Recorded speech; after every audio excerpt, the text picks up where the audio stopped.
Olá, eu sou o professor Jackson Lago e vou apresentar o andamento do projeto de pesquisa Técnicas de Modulação de Inversores de Frequência baseada em Deep Q-Learning. Essa pesquisa é coordenada e executada por mim, com uma colaboração do professor Bruno do Pisac. O objeto de estudo desse trabalho é a operação de motores de indução trifásicos em velocidade variável quando acionados por inversores comutados em baixa frequência. E a hipótese que norteia essa pesquisa é que podemos utilizar redes neurais para realizar a modulação desses inversores de forma a controlá-los de forma dinâmica, mesmo com baixa frequência de computação.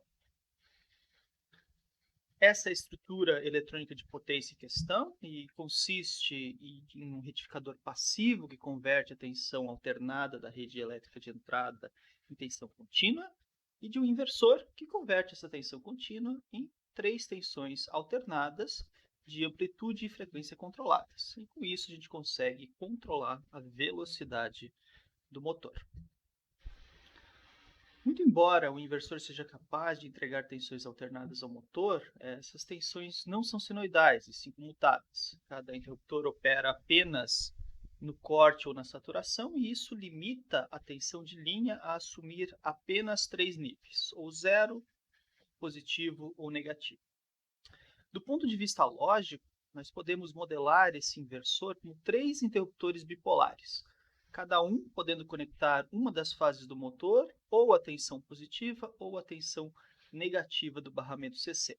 Isso resulta em 8 estados de comutação permitidos, como a gente pode ver nesse mapa.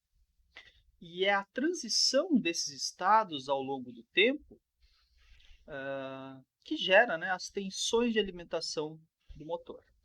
O modulador é o algoritmo que define a escolha desses estados e os instantes de cada comutação para que as tensões resultantes tenham um efeito similar ao de tensões senoidais.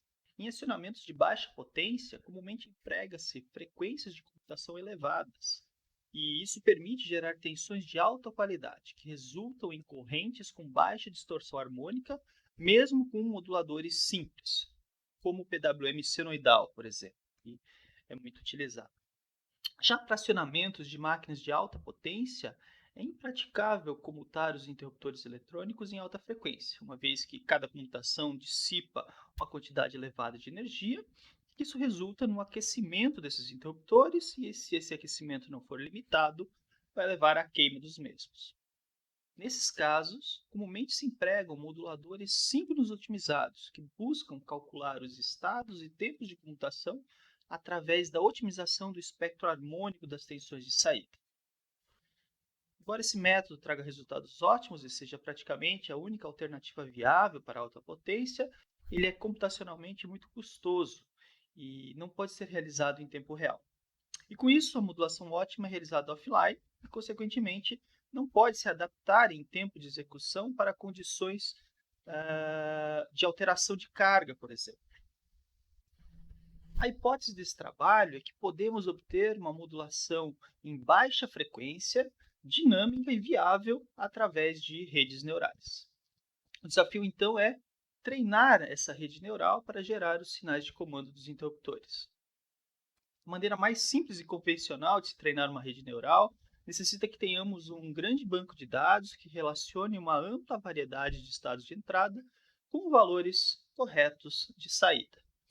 No caso do uso de rede neural para modulação, nós não conhecemos essa relação a priori e o treinamento deve ser feito de outra forma.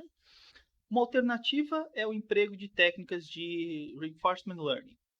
Basicamente, podemos definir o problema a partir da seguinte configuração. Um agente observa os estados de um sistema físico e toma ações para influenciar ou controlar esse sistema. Se pudermos avaliar as ações tomadas pelo agente como uma recompensa ou como uma punição, então é possível ajustar a política de tomada de decisões desse agente através da maximização da recompensa total obtida ao longo de uma série de ações tomadas. Essa técnica de aprendizado de máquinas é conhecida como Reinforcement Learning. Esse modelo de aprendizagem existe há décadas, contudo, grandes avanços surgiram apenas recentemente, quando do uso de redes neurais profundas para a implementação da política de tomada de decisões do agente. Nessa variante, o ajuste dos pesos das conexões dos neurônios da rede neural é feita a partir de uma função de recompensa que avalia quão boa é cada ação tomada pelo agente. E o treinamento é feito não por exemplos pré-determinados, mas pela exploração do ambiente por parte do agente, por tentativa e erro. Para adaptar a técnica para a geração dos sinais de comando do inversor e do acionamento do motor, nós pensamos na seguinte configuração. Os estados de entrada da rede neural são constituídos por uma referência de fluxo, que viria de um controlador, e por estados do motor, que são obtidos mediante a medição de correntes e possivelmente de velocidade, e de um estimador de estados, para obter as estimativas de fluxo desse motor. Obviamente, o treinamento da rede neural, nesse caso, não poderia ser feito através de tentativa e erro com o sistema físico, já que algumas sequências de ações poderiam levar à queima do inversor e do próprio motor. A rede neural precisa aprender quais ações são seguras, além de aprender as ações que geram tensões adequadas para o segmento da referência de fluxo. Assim, o treinamento é feito não diretamente no sistema físico, mas em um modelo computacional que descreve o comportamento do inversor e do motor. Uma vez treinada, a rede neural pode controlar o sistema real. O ponto crítico é projetarmos uma função de recompensa que molde a política de tomada de decisões do agente para geração de sinais de tensão de qualidade. Alguns parâmetros que compõem essa função são correntes, o erro da trajetória de fluxo, o número de comutações e o desequilíbrio de comutações entre os interruptores, além de identificação de comutações ilegais e alguns outros. Esse trabalho ainda está em execução e justamente estamos na fase de definir a melhor função de recompensa para que ela resolva os requisitos de modulação desejados. Contudo, podemos ver aqui um gráfico que demonstra a aprendizagem da rede neural na forma da melhora da recompensa acumulada. Com algumas dezenas de milhares de passos de treinamento, obtemos uma rede neural que é capaz de sintetizar tensões alternadas de amplitude e frequência variáveis, capazes de controlar o fluxo do motor para que ele acompanhe uma referência.